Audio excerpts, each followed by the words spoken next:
প্রাণী বাঁচতে অতি প্রিয় ভিটে মাটি ছেড়ে পালাতে হয়েছে শয়ে শয়ে হিন্দু পরিবারকে। সেই সব হিন্দুদের সুরক্ষিতভাবে নদী পার করিয়ে মালদহে পৌঁছে দেন রূপচাঁদরা। খাবার ইচ্ছাটাও চলে গিয়েছে, কারণ মা বোনেদের ইজ্জতটা বাঁচাতে হবে।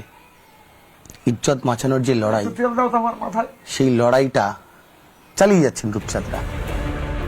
বিএসএফ না থাকলে সেদিন বাঁচতেই পারত না হিন্দুরা। ভয়ঙ্কর অভিজ্ঞতার কথা শোনালেন রূপচাঁদ মাঝি। হ্যাঁ, বিএসএফ না থাকলে পয়রান বাঁচত না তো।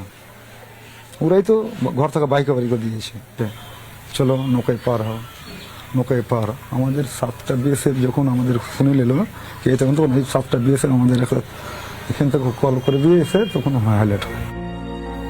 কিভাবে সেদিন হিন্দুদের বাঁচিয়ে মালদহে নিয়ে এসেছিলেন শোনালেন সেই কাহিনীও। আমরা নদীর ধার ধার থেকে নিয়ে আসছি, মানে ওই কানাকাটি করছে দেখছি, তখন আমরা বলি এই তো ওখানে মাছ মারছে, দেখতো ওখানে কি আছে, ওই মাছ মারছে ওখানে দেখতো কি আছে।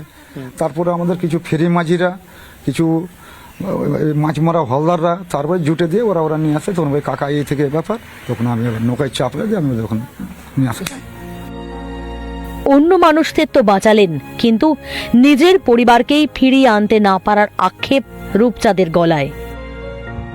আমার পেটের মেয়ে নাতি 5 জনকে নিয়ে আসছিলাম, ওনাদের বাথান বাড়ি আছে এখানে, আমার বাড়িতে পুজো আছে, ডেকে নিয়ে আসলাম, পার করে নিয়ে আসলাম। সে ওই 5 জনকে আবার আমাকে ঘুরিয়ে মুর্শিদাবাদে দিয়ে আসতে হবে। কেন আদরের নাতি নাতনিকে নিজের কাছে রাখতে পারলেন না? শুনুন কি উত্তর দিলেন রূপচাঁদ। আমি ওটা সেটা বললাম তোকে, তো বললো কি আইসি ডিএম ওখান থেকে না করলো হবে না। তো আমি দেখেন এরা তো আমরা ক্যাম্পে ঢুকবে না, এরা আমার বাড়িতে থাকবে, আমার নাতি পুতি আছে, এই কথার তাও দিল না। তারপর আমি কি করলাম, স্যাররা ছিল, কি করবো স্যার, তুমি নৌকাতে দিয়ে দাও, আবার নৌকাতে দিয়ে আমি ঘুরিয়ে পাঠিয়ে দিলাম। এই রূপচাঁদ মাঝিদের জন্যই প্রাণ বেঁচেছে হিন্দুদের, যারা এতদিন শরণার্থী কি জিনিস বুঝতে চাইতেন না, তারা নিজেদের চোখে দেখেছেন কিভাবে মানুষকে, হিন্দুদেরকে এক জামা কাপড়ে সবটা ছেড়ে পালিয়ে এসে আশ্রয় নিতে হয় অন্যত্র। ভিডিও মেয়েদের সঙ্গে ভাস্কর, রিপাবলিক বাংলা, মালদা।